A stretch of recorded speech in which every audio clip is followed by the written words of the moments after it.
Hello everyone, welcome back to chemistry Educare point. आज हम एक नया चैप्टर केमिकल काइनेटिक्स जो है वो शुरू करने जा रहे हैं। इसके अंतर्गत जो है वो हम अभिक्रिया का वेग जो है, इसके प्रकार और वेग स्थिरांक क्या होता है, उसकी इकाइयाँ और अभिक्रिया की कोटि जो है, उन सभी के बारे में हम डिस्कस करेंगे। तो सबसे पहले हम देखते हैं कि रासायनिक बलगतिकी जो है वो होती क्या है। तो रासायनिक बलगतिकी या केमिकल काइनेटिक्स के बारे में यदि हम बात करें तो रासायनिक बलगतिकी में हम कह सकते हैं कि रसायन विज्ञान की वह शाखा जिसमें कोई अभिक्रिया जो होती है, उस अभिक्रिया का अध्ययन, उसकी क्रियाविधि का अध्ययन और हम कह सकते हैं कि उसके वेग में जो परिवर्तन होते हैं, इन सभी का अध्ययन जिस शाखा में किया जाता है उसे ही क्या कहा जाता है, रासायनिक बलगतिकी या केमिकल काइनेटिक्स कहा जाता है। देखिए इसकी परिभाषा कि रसायन विज्ञान की वह शाखा जिसमें रासायनिक अभिक्रियाओं का वेग को प्रभावित करने वाले कारक और उसकी क्रियाविधि का अध्ययन करते हैं, उसे ही हम क्या कहते हैं, रासायनिक बलगतिकी नाम जो है वो देते हैं। अब हम जो है वो देखते हैं कि अभिक्रिया का जो वेग होता है, उस वेग के आधार पर अभिक्रियाएं जो है वो कितने प्रकार की होती है। तो हम कहते हैं कि इसके आधार पर अभिक्रियाएं जो है वो कितने प्रकार की, 3 प्रकार की। एक होती है एकदम तीव्र गति से चलने वाली, दूसरी होती है मंद गति से और तीसरी होती है एकदम मध्यम गति से चलने वाली। ठीक है, तो इन तीनों के बारे में हम डिस्कस करते हैं। सबसे पहले हम देखते हैं तीव्र अभिक्रियाएं। तीव्र अभिक्रिया से यदि हम कहें तो ऐसी अभिक्रियाएं जो है वो बहुत तेज़ी से चलती है और हम कह सकते हैं कि बहुत कम समय में ही पूरी हो जाती है, उन्हें ही हम क्या कहते हैं, तीव्र अभिक्रियाएं कहते हैं। और जो ऐसी अभिक्रियाएं होती है उनका वेग का मापन जो है वो आसानी से नहीं किया जा सकता है। और मोस्टली हम कहें तो जो आयनिक अभिक्रियाएं होती है और कार्बनिक अभिक्रियाओं में जो प्रतिस्थापन अभिक्रियाएं होती है वो भी तीव्र अभिक्रियाओं के ही एग्जाम्पल्स होते हैं। दूसरा देखिए मंद अभिक्रियाएं। मंद अभिक्रियाओं की यदि हम बात करें तो बहुत स्लो होती है, बहुत धीमी गति से होती है और इन्हें होने में भी काफ़ी समय लगता है, महीने लग सकते हैं, साल भी लग सकते हैं। फॉर एग्जांपल हम कहें कि लोहा जो होता है उस पर जो जंग लगने की जो प्रक्रिया है, वो जो जंग लगने की प्रक्रिया है वो भी एक प्रकार से मंद अभिक्रिया का ही एग्जाम्पल, या यूँ कह सकते हैं कि मंद अभिक्रिया का ही एग्जाम्पल्स हम कह सकते हैं। दूसरा मध्यम अभिक्रियाएं जो है उनमें हम यदि कहें कि इनका जो वेग होता है वो सामान्य होता है। सामान्य वेग से तात्पर्य ना तो ज़्यादा तेज होता है और ना ही ज़्यादा धीमा होता है, ये सामान्य गति से चलती है। और मोस्टली जो सामान्य अभिक्रियाएं होती है वो इस मध्यम अभिक्रियाओं के अंतर्गत ही आती है। तो इस प्रकार से वेग के आधार पर हम कह सकते हैं कि जो अभिक्रियाएं होती है वो कितने प्रकार की, 3 प्रकार की होती है। आइए हम पढ़ते हैं वेग के बारे में। यदि हम कहें अभिक्रिया का वेग, तो अभिक्रिया की वेग की यदि बात करें तो हम कह सकते हैं कि जो उत्पाद होता है या जो अभिकारक होता है उसकी जो सांद्रता होती है, उस सांद्रता में जो परिवर्तन आता है और उसे ही हम क्या कहते हैं, अभिक्रिया का वेग। ये यूँ कह सकते हैं हम कि किसी भी निश्चित समय में अभिकारक या उत्पाद की सांद्रता में जो परिवर्तन दिखाई देता है उसे ही हम क्या कहते हैं, वेग यहाँ पर कहते हैं। आइए इसकी परिभाषा को हम नोट करते हैं। देखिए, इकाई समय में अभिकारक या उत्पाद की सांद्रता में जो परिवर्तन होता है उसे हम क्या कहते हैं, अभिक्रिया का वेग कहते हैं। या इसकी परिभाषा हम ऐसे भी कह सकते हैं कि अभिकारक या उत्पाद की सांद्रता में परिवर्तन तथा परिवर्तन में लगा समय, इसका अनुपात जो है वो क्या कहलाता है, अभिक्रिया का वेग कहलाता है। देखिए इसका फॉर्मूला, क्रियाकारक या उत्पाद की सांद्रता में परिवर्तन और अपॉन परिवर्तन में लगा समय। ठीक है, तो इस प्रकार से इसका फॉर्मूला जो है वो हम बता सकते हैं। और यदि हम कहें कि अभिक्रिया का वेग जो है वो मोस्टली औसत वेग के द्वारा ही दर्शाया जाता है, यानी कि अभिक्रिया का वेग जो है वो औसत वेग के रूप में काउंट किया जाता है। तो सबसे पहले हम देखते हैं औसत वेग। तो औसत वेग की यदि हम बात करें तो कह सकते हैं कि एक निश्चित अंतराल में जो पदार्थ की सांद्रता में परिवर्तन होता है उसे ही हम क्या कहते हैं, औसत वेग कहते हैं। ठीक है, उसके बाद में देखिए एक और परिभाषा भी इसकी हम कह सकते हैं कि इकाई समय में पदार्थों की सांद्रता में जो परिवर्तन होता है उसे ही हम क्या कहते हैं, औसत वेग कहते हैं। ठीक है, फॉर्मूला देखिए, औसत वेग बराबर है प्लस माइनस उत्पाद या क्रियाकारक की सांद्रता में परिवर्तन। बटा परिवर्तन में लगा समय। अब यहाँ पर देखिए ये प्लस है, ये माइनस है, आखिर इनका मतलब जो है वो क्या है। देखिए सबसे पहले तो हम जानते हैं कि यहाँ पर जैसे मैं बता रहा हूँ, ये इधर अभिकारक की सांद्रता हो गई और ये परिवर्तन में लगा समय हो गया। ठीक है, तो हम जानते हैं कि अभिकारक पदार्थ या क्रियाकारक पदार्थ की मात्रा शुरुआत में अधिकतम होती है, धीरे धीरे घटती जाती है। तो यहाँ पर जो माइनस चिन्ह है वह इस क्रियाकारक की सांद्रता में कमी को दर्शाता है। ये देखिए कमी यहाँ हो रही है। ठीक है, फिर हम बात करते हैं उत्पाद। उत्पाद शुरुआत में एकदम ज़ीरो रहता है, लेकिन जैसे जैसे समय बढ़ता है उत्पाद की सांद्रता भी बढ़ती जाती है। तो उत्पाद की सांद्रता में वृद्धि ये प्लस चिन्ह दर्शाता है। ठीक है, तो देखिए यहाँ हम प्लस और माइनस चिन्ह को डिफाइन कर देते हैं। माइनस चिन्ह जो है वह क्रियाकारक की सांद्रता में कमी को दर्शाता है और प्लस चिन्ह जो है वह क्या करता है, उत्पाद की सांद्रता में वृद्धि को यहाँ पर डिफाइन करता है। ठीक है, उसके बाद में देखिए माना कि एक अभिक्रिया हम ले रहे हैं जिसमें क्रियाकारक और इस तरीके से क्रियाफल में चेंज हो रहा है। देखिए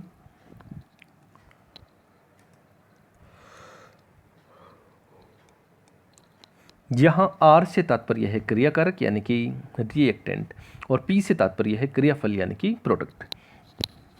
अब देखिए हमने कहा कि T1 समय पर क्रियाकारक और क्रियाफल की सांद्रता कितनी है, R1 और P1 है, और T2 समय पर क्रियाकारक और क्रियाफल का तात्पर्य है उत्पाद की सांद्रता कितनी है, R2 और P2।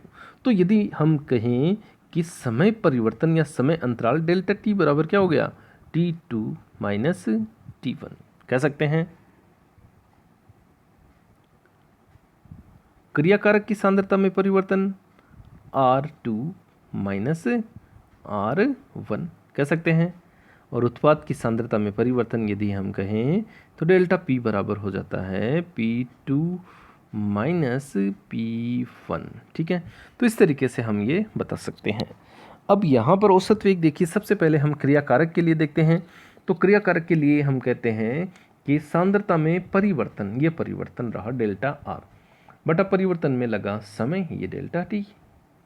ये तो क्रियाकारक के लिए औसत वेग आ जाता है, और यहाँ माइनस चिन्ह लगाते हैं। क्यों? क्योंकि समय के साथ क्रियाकारक की सांद्रता में कमी आती है और कमी को दर्शाने के लिए माइनस चिन्ह। और उत्पाद के लिए औसत वेग लिखें तो डेल्टा P यानी कि उत्पाद की सांद्रता में परिवर्तन वो डेल्टा P है, और परिवर्तन में लगा समय यानी कि डेल्टा T। यहाँ हम चिन्ह लगा देते हैं प्लस। तो यह है क्रियाकारक के लिए हो गया औसत वेग, और यह है क्रियाफल यानी कि उत्पाद के लिए औसत वेग हो जाता है। देखिए तो हम यहाँ कह सकते हैं कि डेल्टा T बराबर हो गया T2 माइनस T1, और डेल्टा R बराबर हो जाता है R2 माइनस R1।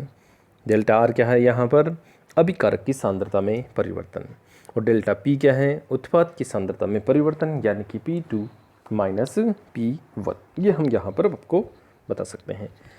अब यदि औसत वेग लिखें तो औसत वेग सबसे पहले क्रियाकारक का लिखते हैं।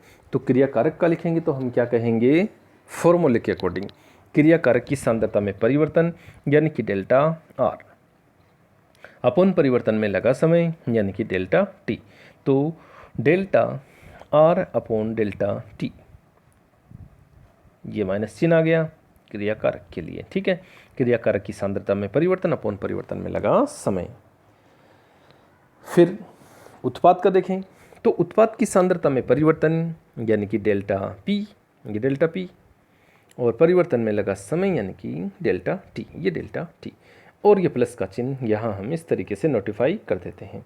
तो इस तरीके से औसत वेग जो है उसका फॉर्मूला हम अभिकारक और उत्पाद के लिए लिख देते हैं। ठीक है, ये देखिए प्लस माइनस चिन्ह वाला, ये वाला वक्र किसके लिए जा रहा है, P के लिए।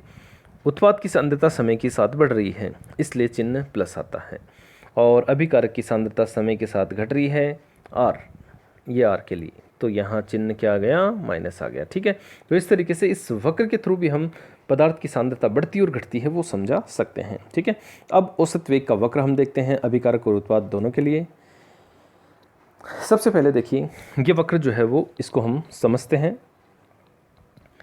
यहाँ पर देखिए एक तरफ हम ले रहे हैं इधर अभिकारक की सांद्रता, ठीक है, और इधर हम ले रहे हैं समय, ठीक है, इधर हम क्या ले रहे हैं, समय। अब अभिकारक के लिए रहे हैं तो अभिकारक की सांद्रता समय के साथ साथ घटती जाती है, ये घट गई, ठीक है। अब मान लिया हम कह रहे हैं कि यहाँ पर R1 सांद्रता है T1 पर, T1 समय पर सांद्रता कितनी है, R1 है, ठीक है। फिर हम कहते हैं कि T2 समय पर सांद्रता यदि देखें, ये T2 समय हो गया, तो सांद्रता कितनी हो गई, R2 हो गई। देख सकते हैं सांद्रता में क्या आ रही है, कमी आ रही है, ठीक है। तो ये वाला अंतर हम कह सकते हैं R2 माइनस R यानी कि डेल्टा R, ये वाला अंतर, ठीक है। और ये वाला अंतर हम क्या कह सकते हैं, डेल्टा T कह सकते हैं, ठीक है। तो यहाँ पर यदि हम कहें इस तरीके से, तो ये जो है ये हो जाता है delta R upon delta T, ठीक है। और R1 से R2 हो रही है, मतलब सांद्रता में क्या आ रही है, कमी आ रही है, इसलिए ये माइनस चिन्ह हम यहाँ लगा देते हैं। तो ये हो जाता है अभिकारक के लिए औसत वेग, ठीक है। तो इस तरीके से हम इसे समझा सकते हैं। ये देखिए वक्र इसका जो अभी हमने समझा, इस तरीके से हम इस वक्र के थ्रू अभिकारक के लिए ये समझा सकते हैं, ठीक है। उसके बाद में चलते हैं आगे हम उत्पाद के लिए। देखिए उत्पाद का वक्र यदि हम देखें तो किस प्रकार से समझा सकते हैं, वही वापस हम लेते हैं, ये इधर उत्पाद की सांद्रता आ गई, ठीक है, और ये इधर आ गया समय आ गया, ओके। अब देखिए हम क्या करते हैं कि उत्पाद की सांद्रता समय के साथ साथ क्या होती जाती है, बढ़ती जाती है। तो वक्र हमने इस तरीके से बना दिया, ठीक है। अब हम कहते हैं कि T1 समय पर, ध्यान रखें, T1 समय पर फॉर एग्जांपल हम कहते हैं इस तरीके से, T1 समय पर, इसको दोबारा बनाते हैं हम, ये T1 समय पर उत्पाद की सांद्रता कितनी हो गई, P1 हो गई, ठीक है। और ये T2 समय पर ये T2 हो गया, ये T1 हो गया, सांद्रता कितनी है, P2 है, ठीक है। अब यहाँ पर देखिए ये वाला जो अंतर है ये तो क्या हो गया, डेल्टा T हो गया, और ये वाला जो अंतर है ये क्या हो गया, डेल्टा P यहाँ पर हो जाता है, ठीक है। तो हम कह सकते हैं यहाँ पर ढाल के स्थान पर delta P upon delta T। यहाँ आप देख सकते हो उत्पाद की सांद्रता में वृद्धि हो रही है, इसलिए यहाँ चिन्ह क्या लगता है, प्लस चिन्ह लगता है। तो देखिए ये यहाँ पर एक समय अंतराल है डेल्टा T, इस डेल्टा T समय अंतराल में ये परिवर्तन हुआ है डेल्टा P, और इसी परिवर्तन को कहा जाता है, सांद्रता में परिवर्तन को कहा जाता है औसत वेग, ठीक है। आइए इस वक्र को हम देखते हैं, ये वक्र जो अभी मैंने बताया, तो इस प्रकार से इस वक्र को आप ड्रॉ कर लेंगे, बना लेंगे, ठीक है। उसके बाद में देखिए आगे तात्क्षणिक वेग। तात्क्षणिक वेग की बात यदि हम करते हैं कि एक निश्चित समय पर या एक निश्चित क्षण पर जो अभिक्रिया का वेग होता है उसे ही हम क्या कहते हैं, तात्क्षणिक वेग जो है वो कहते हैं। एक निश्चित समय पर या एक निश्चित क्षण पर जो अभिक्रिया का वेग है उसे हम क्या कहते हैं, तात्क्षणिक वेग कहते हैं। तात्क्षणिक वेग ज्ञात करने के लिए क्या करते हैं कि जो सांद्रता होती है और समय जो होता है उसके बीच में हम क्या खींचते हैं, एक ग्राफ खींचते हैं, और ये जो ग्राफ हम खींचते हैं इसमें एक विशेष बिंदु निर्मित करके उसके सापेक्ष एक स्पर्श रेखा खींची जाती है, और इस स्पर्श रेखा का ढाल ही क्या कहलाता है, तात्क्षणिक वेग कहलाता है। देखिए यहाँ delta C delta T, limit delta T tends to 0, तो यहाँ तात्क्षणिक वेग जो है delta C upon delta T हो गया। ध्यान रखें डेल्टा C जो है वो क्या है, सांद्रता में परिवर्तन, ये अभिकारक की भी हो सकती है और उत्पाद की भी हो सकती है, ठीक है। अब आगे देखिए ये जो है ग्राफ हम यहाँ देखते हैं, इस ग्राफ के अंतर्गत देखिए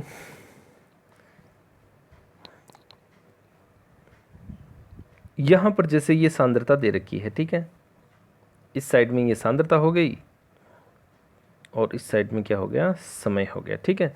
तो यहाँ ये है, इस तरीके से ग्राफ है अभिकारक के लिए, ठीक है। तो यहाँ हम क्या कह रहे हैं, किसी क्षण या किसी समय, मान लिया वो क्षण ये है, ठीक है, इस क्षण पर यानी कि T बिंदु पर हमें अभिक्रिया का वेग निकालना है। तो इस टी बिंदु पर जो अभिक्रिया का वेग होता है उसे ही हम क्या कहते हैं, तात्क्षणिक वेग। अब निकालना है कैसे, देखिए।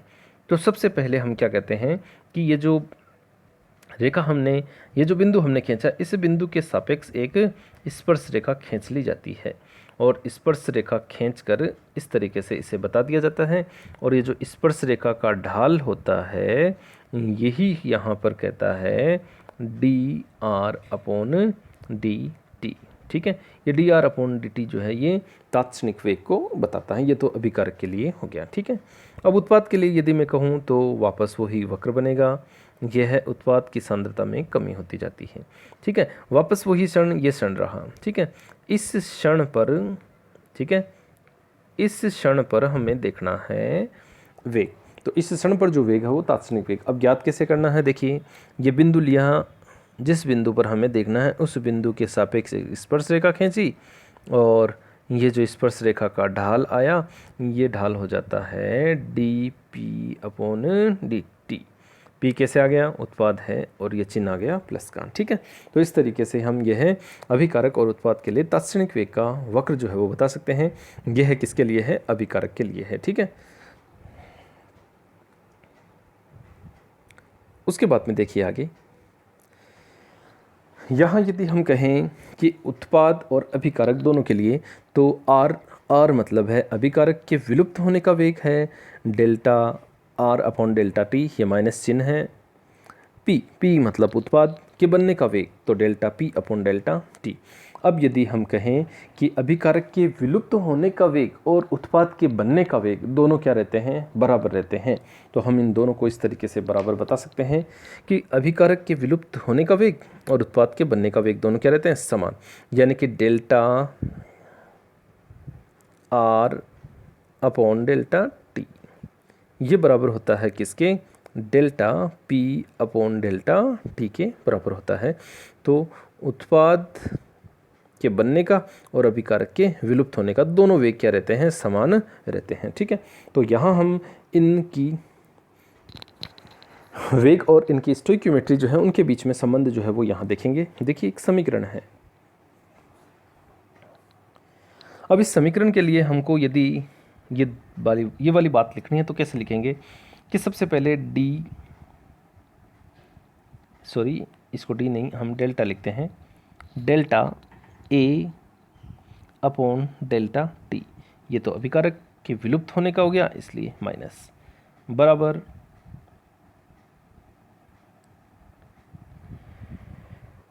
Delta B upon delta T, ये अभिकारक के विलुप्त होने का वेग और यह है उत्पाद के बनने का वेग। ठीक है, ये वाली बात हम यहाँ लिखते हैं।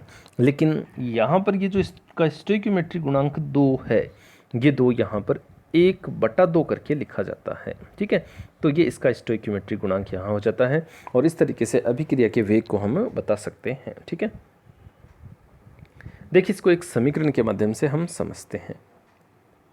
एक समीकरण है, देखिए इसका वेग जो है वो हम इस तरीके से लिख सकते हैं। ठीक है, ये 1/2, ठीक है, ये जो गुणांक होते हैं ये 1 में हम 1 अपॉन इस तरीके से लिख देते हैं। अगर यहाँ 4 होता तो यहाँ 1/2 की जगह आ जाता 1/4। ठीक है, ध्यान रखेंगे। एक समीकरण हम देखते हैं। देखिए अब इस समीकरण को देखिए, इस समीकरण के अंतर्गत हम जो है वो यहाँ इसका वेग निकालते हैं। सबसे पहले ये अभिकारक हैं। ठीक है, तो अभिकारक के लिए हम क्या लिखेंगे, वही delta B R minus upon delta T. ठीक है, अब इसका गुणांक कितना है, 5 है, इसलिए माइनस 1/5 आ गया, फिर ये बराबर हो गया, फिर delta B R O 3 minus upon delta T, इसका गुणांक कितना है, 1, इसलिए ये 1। ठीक है, फिर इसका गुणांक 6 है तो 6 लिख देंगे। इस तरीके से हम इनको बताते जाते हैं। देखिए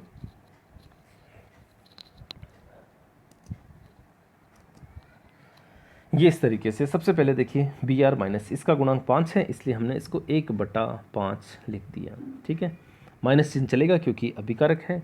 इसका गुणांक 1 है इसलिए इसकी गुणांक में केवल 1 आया है। इसका गुणांक 6 है इसलिए 1/6 हमने लिख दिया, माइनस अभिकारक की सांद्रता में कमी को दर्शाता है। फिर उत्पाद आ गए बी आर, Br2 का गुणांक कितना है 3, इसलिए यहाँ कितना हो गया 1/3। ठीक है, ये प्लस भी हम यहाँ आगे लिख सकते हैं। फिर है H2O का गुणांक कितना है 3, तो ये गुणांक हो गया 1/3। ठीक है, तो जो गुणांक होता है उसे 1 करके लिख देते हैं। तो इस प्रकार से यह अभिक्रिया के वेग को हम दर्शा सकते हैं उनके स्टोइक्योमेट्री गुणांक के आधार पर। ठीक है, तो ये वाली बात जो है वो आप ध्यान में रखेंगे कि किसी भी अभिक्रिया का जो विलुप्त होने का और अभिकारक के विलुप्त होने का और उत्पाद के जो बनने का वेग होता है उनमें ये रेशो हम इस तरीके से समझा कर बता सकते हैं। ठीक है, आगे देखिए, वेग व्यंजक या वेग स्थिरांक। वेग समीकरण के आधार पर यदि हम देखें तो अभिक्रिया का वेग जो होता है वो सांद्रता के गुणनफल के समानुपाती होता है। देखिए, जैसे कि अभिक्रिया है NaMb, इसके लिए हम कहें तो वेग जो होता है वह अभिकारक की सांद्रता का गुणनफल, x और y इसके घातांक हो जाते हैं। तो वेग बराबर हम लिख सकते हैं, समानुपाती चिन्ह हटाया और उसकी जगह k लिख दिया, तो ये जो k है वो समानुपाती स्थिरांक है। ठीक है, तो और अब आगे यहाँ देखिए, यह है जो k समानुपाती स्थिरांक, या इसे हम वेग स्थिरांक भी कह सकते हैं या विशिष्ट अभिक्रिया वेग भी हम इसे कह सकते हैं। ठीक है, यहाँ जो ये x y है ये है इनके स्टोइक्योमेट्री गुणांक के बराबर भी हो सकते हैं और नहीं भी, ये है कोई ज़रूरी नहीं है। ठीक है, तो यहाँ जैसा कि हमने कहा कि n और m जो है वो अभिकारक के स्टोइक्योमेट्री गुणांक है और ये घातांक x y जो है उनके बराबर भी हो सकते हैं और नहीं भी हो सकते हैं। ठीक है, इससे स्पष्ट होता है कि अभिक्रिया का वेग जो होता है वो समीकरण नहीं लिख सकते, यानी कि हम कह सकते हैं कि अपने सामने कोई अभिक्रिया लिखी हुई है तो उसका वेग समीकरण लिखना हो तो वो हम नहीं लिख सकते। इसके लिए हमें उसका प्रायोगिक रूप से निर्धारण करना ज़रूरी होता है, आवश्यक होता है। ठीक है, अब इस समीकरण के अंदर यदि हम कहें तो पहले वाला समीकरण का मतलब है वेग बराबर kAx और by। ये जो वेग वाला समीकरण है, इस समीकरण को हम वेग व्यंजक या वेग नियम कहते हैं। यदि पूछा जाए कि वेग नियम क्या होता है तो हम कह सकते हैं कि किसी भी अभिक्रिया के वेग को अभिकारक की सांद्रता के पदों में लिखना। देखिए, ये वेग है, ठीक है, और ये है सांद्रता हो गई A की x और ये B की y। तो अभिक्रिया के वेग को अभिकारक की सांद्रता के पदों में लिखना कहलाता है वेग व्यंजक या फिर वेग नियम कहलाता है। ठीक है, ये देखिए वेग नियम।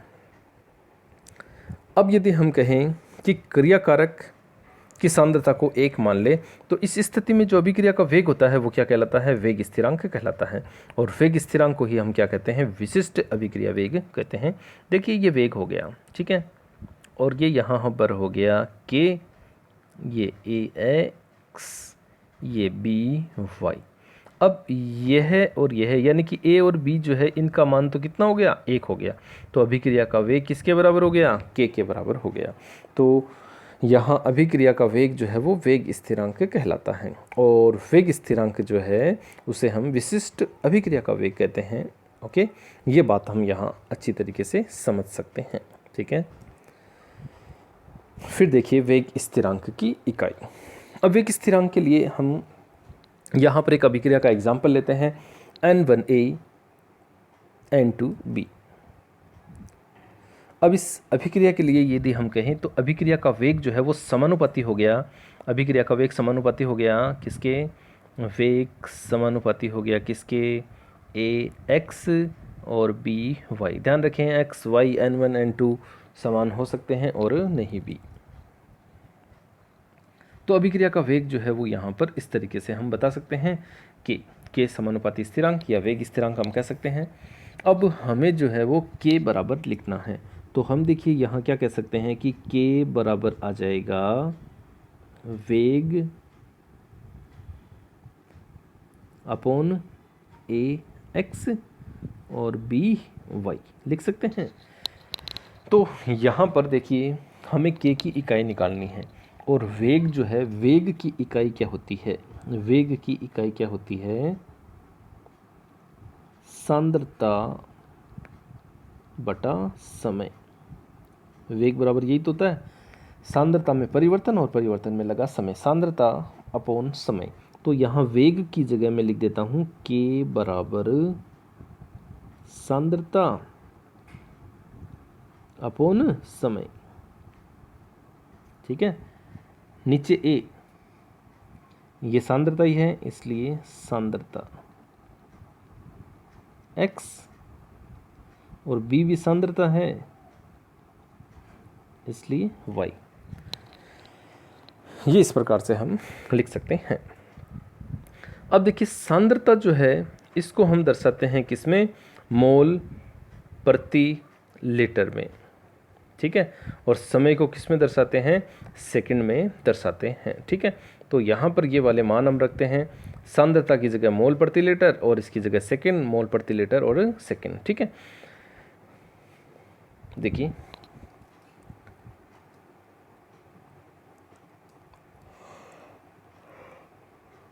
के बराबर लिख सकते हैं वेग बटा ax by। ax और by क्या है, अभिकारक की सांद्रता है, ध्यान रखेंगे। और अभिक्रिया का वेग जो होता है, वेग की इकाई हमने बताई थी सांद्रता अपॉन समय, तो ये हमने लिख दिया सांद्रता समय इनवर्स, ठीक है। और a और b सांद्रताएं हैं तो सांद्रता लिख दिया x और y, ठीक है। अब देखिए सांद्रता की इकाई होती है मोल प्रति लीटर, तो मोल प्रति लीटर, ठीक है। और ये हो गई मोल प्रति लीटर x, ठीक है। इस प्रकार से हम इसे बता सकते हैं। अब देखिए यहाँ पर ये जो मोल प्रति लीटर हमने लिखा है, यहाँ पर हम जो है वो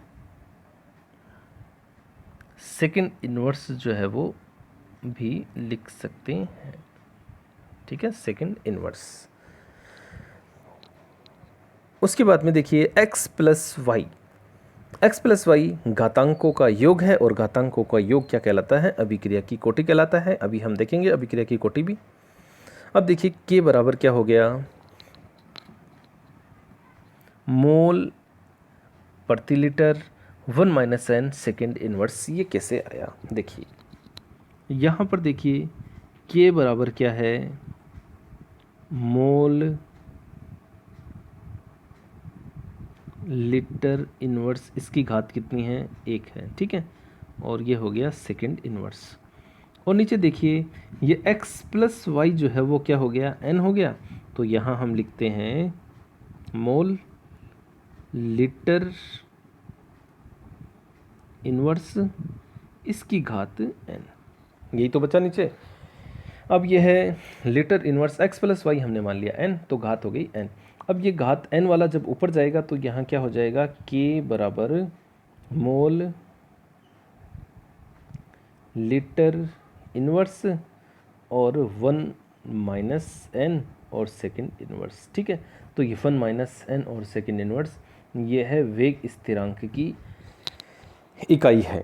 इस इकाई के आधार पर हम जो है वो शून्य कोटि, प्रथम कोटि और ये जो हैं उनके वेग स्थिरांक जो है वो हम यहाँ पर, इनकी इकाइयाँ जो है वो हम यहाँ पर निकालेंगे, ठीक है। तो देखिए सबसे पहले शून्य कोटि अभिक्रिया के लिए, शून्य कोटि अभिक्रिया है तो उसके लिए n बराबर कितना होता है, 1। n बराबर क्या है, अभिक्रिया की कोटि शून्य है इसलिए n बराबर 0। अब देखिए ये वाली जो समीकरण, मुख्य समीकरण है, इसमें हम लिखते हैं k बराबर ये मोल लीटर 1 माइनस 0, ठीक है। और सेकेंड इनवर्स है ये, तो 0 हटे तो पीछे बच गया मोल लीटर इनवर्स और सेकेंड इनवर्स। तो यह है शून्य कोटि अभिक्रिया का वेग स्थिरांक यहाँ पर हो जाता है। देखिए यहाँ जो n था उस n की जगह हमने 0 रख दिया, क्यों, क्योंकि शून्य कोटि कितनी है, शून्य कोटि है इसलिए n बराबर 0, ठीक है।